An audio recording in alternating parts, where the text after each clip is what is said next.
చాలా జోష్లో ఉన్నారు. ఈరోజు అటు చూస్తే తెలుగు తమ్ముళ్ళు, ఇటు చూస్తే జన సైనికులు, ఇంకొక వైపు బీజేపీ కార్యకర్తలు, ఎటు చూసినా జనమే జనం, ప్రభంజనం. ఇది చూసిన తర్వాత వైఎస్ఆర్ కాంగ్రెస్ పార్టీకి డిపాజిట్లు వస్తాయా తమ్ముళ్ళు అని అడుగుతున్నా. ఏమమ్మా ఆడబిడ్డలు డిపాజిట్లు వస్తాయని అడుగుతున్నా. పాపం ఇంకా దింపుడు గళ్లం ఆశ ఉంది జగన్మోహన్ రెడ్డికి. అందుకే జగన్మోహన్ రెడ్డి ఈరోజు శ్రీకాకుళంలో మీటింగ్ పెట్టాడు. క్వార్టర్ బాటిల్ ఇచ్చాడు, బిర్యానీ ప్యాకెట్లు ఇచ్చాడు, 500 రూపాయలు ఇచ్చాడు. ఎంత ఇచ్చినా ఈ జోష్ వస్తుందా తమ్ముళ్ళు అని అడుగుతున్నా. అవునా కాదా? అవునంటే గట్టిగా చప్పట్లు కూడా చెప్పండి ప్రతి ఒక్కరు. సరే, కనుచూపు మేరల్లో కనపడుస్తా ఉంది. ఎక్కడో ఉన్నారు. సముద్రం దగ్గరికి పోయి చూస్తే ఎట్లయితే సముద్రం మనకు కనపడుస్తుందో, ఈ రోజు నెల్లిమర్లలో అదే దృశ్యాన్ని చూశారంటే నాకు చాలా సంతోషంగా ఉంది. మీ ఉత్సాహం ఇప్పుడే మాధవి గారు చెప్పినట్టు తప్పకుండా నెల్లిమర్ల దశ దిశ మార్చే పరిస్థితి వస్తుంది. చేసి చూపిస్తామని మరొకసారి హామీ ఇస్తున్నారు. నెల్లిమర్లకు వస్తానే 2021 జ్ఞాపకం వస్తుంది. నాకు జ్ఞాపకం ఉందా తమ్ముళ్ళు? మీ అందరికీ అడుగుతున్నా. రామతీర్థం, రాముడి తల నరికేసిన సందర్భం. నేను ఆ రోజు ఇక్కడికి వచ్చానా లేదా అని అడుగుతున్నా. దేశంలో అయోధ్యలో రామాలయం కడితే ఇక్కడికి వచ్చే కొందికి సైకో జగన్ రామతీర్థంలో రాముడి తలదీసే పరిస్థితికి వచ్చాడు. నేను అడుగుతున్నా, మిమ్మల్ని మీరు క్షమిస్తారా అని అడుగుతున్నా, ఉపేక్షిస్తారా అని అడుగుతున్నా, వదిలిపెడతారా అని అడుగుతున్నా, చిత్తుగా ఓడిస్తారా లేదా అని మిమ్మల్ని అడుగుతున్నా. అంతేకాదు 160 దేవాలయాలపై దాడులు చేసే పరిస్థితికి వచ్చారు. విధ్వంసాలు జరిగాయి, విగ్రహాలు ధ్వంసం చేశారు, అర్చకులపై దాడి చేశారు. ఎప్పుడు కూడా తెలుగుదేశం పార్టీ హయాంలో ఎక్కడ కూడా ప్రార్థనాలయాలపైన దాడి జరగలేదు. అలాంటి దుర్మార్గం జరిగింది. దీన్ని నేను చాలా తీవ్రంగా ఖండిస్తున్నానని చెప్పి కూడా నేను మీకు తెలియజేస్తున్నా. ఇక్కడే పోలీసులున్నారు. ముఖ్యమంత్రిని ఒక్క మాట విమర్శిస్తే గోడలు దూకొచ్చి మనల్ని అరెస్ట్ చేస్తారు. దేవుడి తల తీసేస్తే వీరేమి మాట్లాడరు. కడాన నా మీద కేసులు పెడతారు. దానికి కూడా ఇది న్యాయమా తమ్ముళ్ళు అని అడుగుతున్నా. నా మీద ఉండే 22 కేసుల్లో అది కూడా ఒక కేసు. దేవుడికి అన్యాయం జరిగిందని నేను చెప్తే నా మీద కేసు పెట్టి బొక్కలు వేస్తానంటే అది ఇక్కడుండే పిచ్చి తుగ్లక్ పరిపాలన. ఈ తుగ్లక్ని కొనసాగిస్తారా అని మిమ్మల్ని అడుగుతున్నా. నేను అడుగుతున్నా, ఈ జిల్లాకి నిన్నటి నుంచి బస్సు యాత్రలో వస్తున్నాడు, ఉత్తరాంధ్రకు వచ్చాడు. నేను సవాలు విసురుతున్నా. సైకో జగన్ ఉత్తరాంధ్రకి ఒక ప్రాజెక్టు తెచ్చావా అని అడుగుతున్నా. ఒక్క సాగునీటి ప్రాజెక్టు పూర్తి చేశావని అడుగుతున్నా. ఒక్క తమ్ముడికి ఉద్యోగాలు ఇచ్చారని అడుగుతున్నా. ఏమో మా ఆడబిడ్డలు మీకు న్యాయం చేశారని అడుగుతున్నా. ఎవరికి న్యాయం చేయని వాడు ఇప్పుడు వచ్చి కోతలు కోసే పరిస్థితికి వచ్చాడు. ఇక్కడే మీరు చూడండి, నేను ఒకటి ఆలోచించాను ఆ రోజు. భోగాపురం ఎయిర్పోర్టు నేను పెట్టాలనుకుంటే విశాఖపట్నం, ఈస్ట్ గోదావరి జిల్లాలో మధ్యలో పెట్టేవాడిని. నాకు ఉత్తరాంధ్ర మీద ప్రేమ కాబట్టి భోగాపురంలో పెడితే ఇక్కడి నుంచి ఉత్తరాంధ్రకి గేట్వే అవుతుంది, పరిశ్రమలు వస్తాయి, మీకు ఉపాధి వస్తుందనే ఉద్దేశంతోనే ఆ రోజు భోగాపురం తీసుకొచ్చాం. నేను అడుగుతున్నా, ఈరోజు నేనుంటే ఈ పాటికి భోగాపురం వచ్చేదా లేదా తమ్ముళ్ళు అని అడుగుతున్నా. వచ్చిందా అని నేను అడుగుతున్నా. 2750 ఎకరాలతో నేను ఆ రోజు ల్యాండ్ అక్విజిషన్ చేశాను, ఫౌండేషన్ వేశాను. ఈ సైకో జగన్ ఎక్కడన్నా పూర్తి చేస్తే, నేను గాని ఓపెన్ చేస్తే మళ్ళా దానికి రీఓపెన్ చేస్తాడు. నేను ఫౌండేషన్ వేస్తే మళ్ళా ఫౌండేషన్ వేస్తాడు తప్ప పని మాత్రం పూర్తి చేయలేదు. నేనుంటే 2021కి అయి ఉండేది. ఇప్పుడు హామీ ఇస్తున్నా, మీ నియోజకవర్గంలో ఇంటర్నేషనల్ ఎయిర్పోర్ట్ 2025 కంతా పూర్తి చేసి ఈ ప్రాంత అభివృద్ధికి నేను దోహదం చేస్తానని మీ అందరికీ హామీ ఇస్తున్నా. ఒక ఎయిర్పోర్ట్ వస్తే పరిశ్రమలు వస్తాయి, పరిశ్రమలు వస్తే పిల్లలకు ఉద్యోగాలు వస్తాయి. ఇరిగేషన్ ప్రాజెక్టులు మీరు గుర్తుపెట్టుకోవాలి. ఉత్తరాంధ్ర సుజల స్రవంతి వస్తే ఈ ఉత్తరాంధ్ర అంతా కూడా సస్యశ్యామలం అవుతుంది. అందుకే పోలవరం పూర్తి కావాలి, ఉత్తరాంధ్ర సుజల స్రవంతి పూర్తి కావాలి, నదుల అనుసంధానం పూర్తి కావాలి. ఈ ప్రాంతం అంతా అభివృద్ధి కావాలని కలలుగన్నాం. దుర్మార్గుడు వచ్చి మొత్తం ఆ కలలన్నీ చెరిపేసే పరిస్థితికి వచ్చాడు. ఈ రోజు ఒక విషయం మీరు చూడండి, ఏ ముఖ్యమంత్రి అయినా సరే అధికారం ఇస్తే ప్రజలకు మంచి చేయాలనుకుంటారు, అవునా కాదా తమ్ముళ్ళు అని అడుగుతున్నా. ఇతనికి అహంకారం, విధ్వంసం, దోపిడీకి లైసెన్స్ ఇచ్చారని ఆలోచిస్తున్నాడు. ఎంత ఎక్కిందంటే కొవ్వు, ఒళ్ళంతా కొవ్వెక్కిపోయి ఇష్టానుసారంగా ప్రవర్తించే పరిస్థితికి వచ్చాడు. అంటే ప్రతి ఒక్కరూ ఆయన కింద బానిసలుగా బతకాలి. ఈరోజు నేను ఒకటి అడుగుతున్నా మిమ్మల్ని, పవర్ స్టార్ పవన్ కళ్యాణ్ గారు ఈ రాష్ట్ర ప్రయోజనాల కోసం వచ్చిన వ్యక్తి. సినిమాలో యాక్ట్ చేసుకుంటే జల్సాగా హీరోగా విలాసవంతంగా ఉండే అవకాశాలున్నాయి, అవునా కాదా అని అడుగుతున్నా మిమ్మల్ని. ప్రజల కోసం వచ్చిన వ్యక్తి పవన్ కళ్యాణ్, అవునా కాదా అని అడుగుతున్నా. జగన్, నీకు పవన్ కళ్యాణ్కి పోలుకుందా జగన్ అని అడుగుతున్నా. తండ్రిని అడ్డం పెట్టుకొని అవినీతి చేసి జైలుకు పోయి వచ్చిన వ్యక్తి నువ్వు. ప్రజల కోసం నిస్వార్థంగా రోడ్డెక్కి నువ్వు తిట్టిన బుల్లెట్ మారిగా ముందుకు పోతాను గాని ఎన్నికి తిరిగి చూడనని మీకోసం పనిచేస్తున్న వ్యక్తి పవన్ కళ్యాణ్ గారు అని చెప్పి నేను మీకు తెలియజేస్తున్నా. మీరు చూశారు, పవన్ కళ్యాణ్ గారు జగన్ దగ్గర తిట్టించుకోవాలన్న తమ్ముళ్ళు. 44 సంవత్సరాల అనుభవం ఉండే నేను ఈ సైకో దగ్గర తిట్టించుకోవాలని అడుగుతున్నా. ఇతను ఒక అహంకారి, విధ్వంసకారుడు, దోపిడీదారుడు. అడ్డం వస్తే ఎవరిని వదిలిపెట్టాడు. కానీ మేమిద్దరం మాత్రం ఇతన్ని చిత్తుగా ఓడించి ఆ పార్టీని భూస్థాపితం చేసే వరకు వదిలిపెట్టవని ఈ నెల్లిమర్ల సభలో శపథం చేస్తున్నానని చెప్పి కూడా నేను మీకు తెలియజేస్తున్నా. ఇంకో పక్క ఒక మాట అంటున్నాడు, అందరూ కలిసి వస్తున్నారు, నేను ఏకైకగా వస్తున్నా, నేను సింహలాగా వస్తున్నానని. కానీ తమ్ముళ్ళు అహంకారంతో వస్తున్నావు, అవినీతి డబ్బులతో వస్తున్నావు, ఇంకో పక్క బందిపోటుగా తయారయ్యావు, ఎక్కడికక్కడ దోపిడీ చేస్తున్నావు. నీలాంటి బందిపోట్లని అంతం చేయాలంటే ప్రజలందరూ ఒకటి కావాలన్నా లేదా తమ్ముళ్ళు అని అడుగుతున్నా. మంచి వాళ్ళందరూ ఒకటి కావాలన్నా లేదా అని మిమ్మల్ని అడుగుతున్నా. అలాంటి బందిపోటుని ఈ రాష్ట్రం నుంచి తరిమి కొట్టడానికి మీరు సిద్ధమా అని మిమ్మల్ని అడుగుతున్నా. సిద్ధమైతే గట్టిగా చప్పట్లు కూడా చెప్పండి, మేము సిద్ధమని.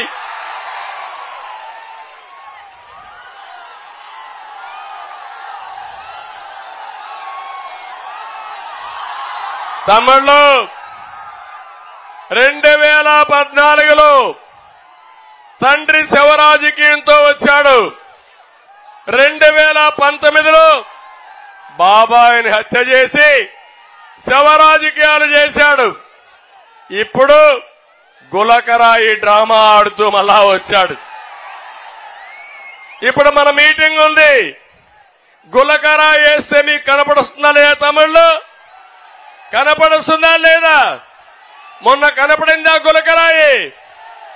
కనపడని గులకరాయితో దెబ్బ తగిలిందంట. రోజు రోజుకు ఆ దెబ్బ ఎత్తవుతాను పెరిగిపోతా ఉంది.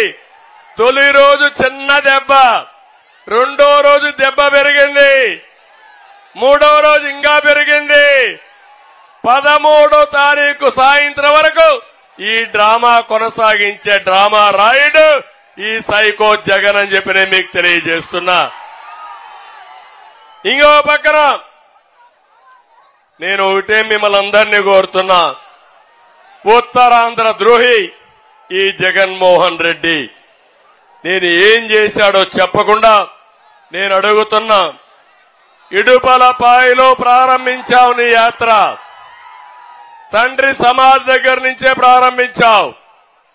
23 రోజులు 24 రోజులు తిరిగావు. ఇంతవరకు నేను ఈ ఊరికి పరిశ్రమ తెచ్చాను, ఈ ఊరికి ఇరిగేషన్ ప్రాజెక్ట్ తెచ్చాను, నా వల్ల వీళ్ళకి లాభం జరిగింది అని ఒక్కరోజు చెప్పాడా తమ్ముళ్ళు అని మిమ్మల్ని అడుగుతున్నా.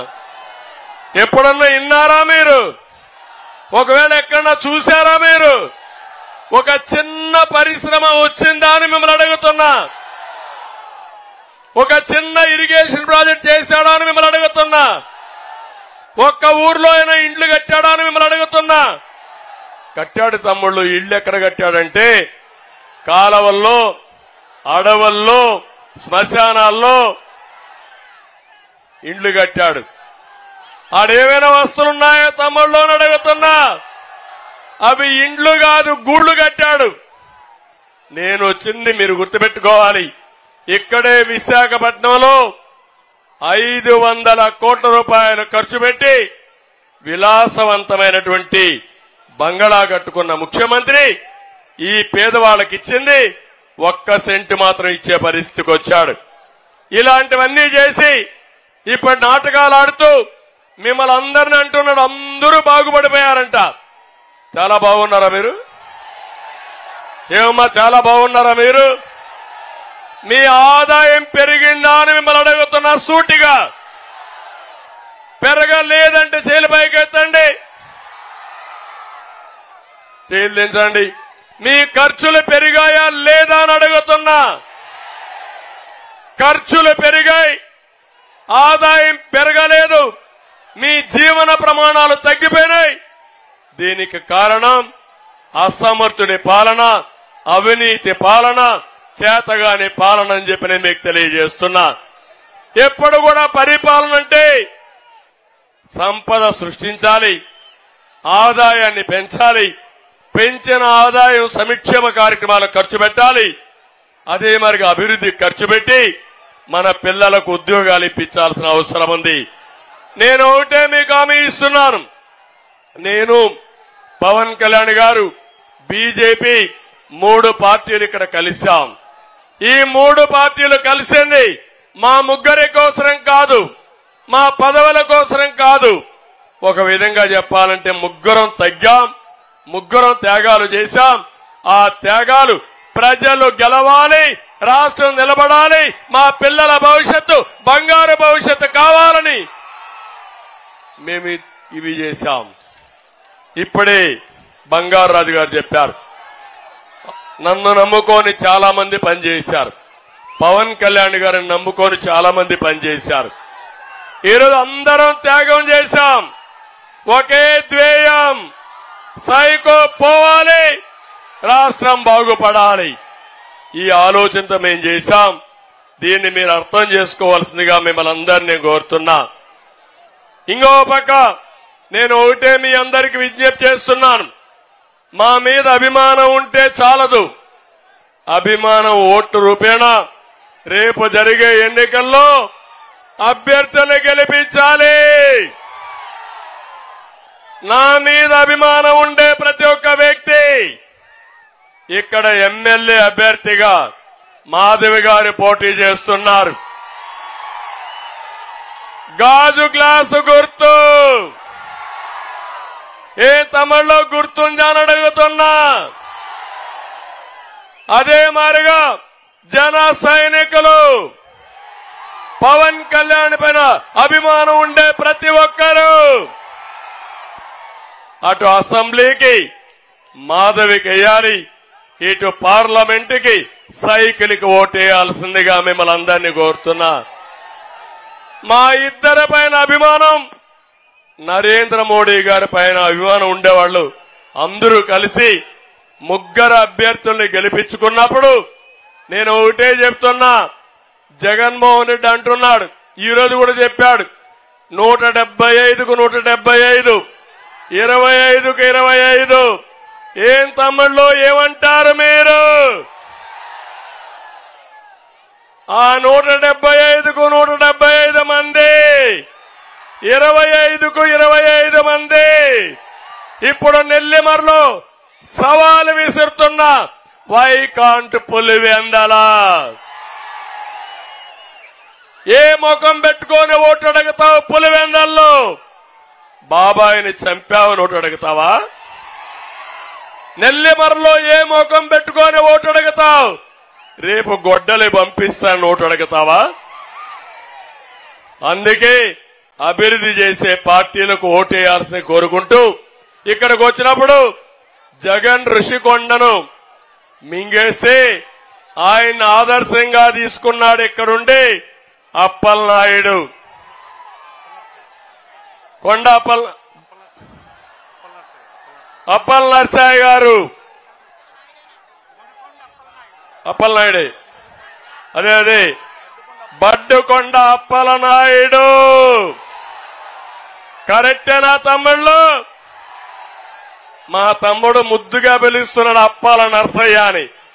అప్పల నర్సయ్య కాదు, అప్పల నాయుడు, బడ్డుకొండ అప్పల నాయుడు. మొత్తం నియోజకవర్గంలో ఉండే కొండలన్నీ మింగేసిన ఆనకొండ ఈ అప్పల నాయుడు అని చెప్పి నేను మీకు తెలియజేస్తున్నా.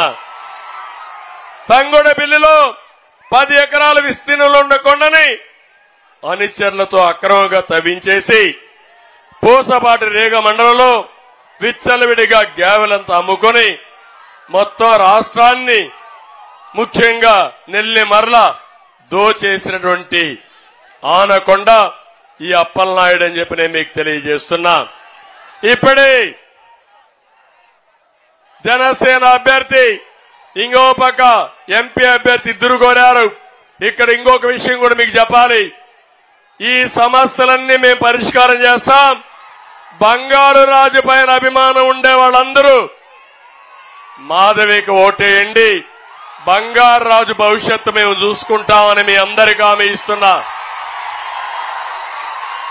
అటు జనసేనలో ఉండే నాయకులు, త్యాగాలు చేసిన నాయకులకి భవిష్యత్తులో మేము గుర్తింపిస్తాం. వాళ్ళని కూడా గవర్నమెంట్ లో భాగస్వాములు చేసుకుంటామని మీ అందరికీ హామీ ఇస్తున్నా. అటు జనసేన, ఇటు తెలుగుదేశం, బీజేపీలో ఎవరికైతే సీట్లు రాలేదో, ఎవరైతే సమర్థవంతమైన నాయకులు ఉన్నారో అందరినీ కూడా ఎక్కడికక్కడ ప్రభుత్వంలో భాగస్వామ్యం చేసే బాధ్యత మాది. అధికారంలోకి వచ్చిన వెంటనే నదుల అనుసంధానం చేస్తాం, పోలవరం పూర్తి చేస్తాం, ఉత్తరాంధ్ర సుజల స్రవంతి పూర్తి చేసే బాధ్యత మాదని మీ అందరికీ హామీ ఇస్తున్నా. అదే మారిగా నీళ్లన్నీ ఏదైతే రామతీర్థం,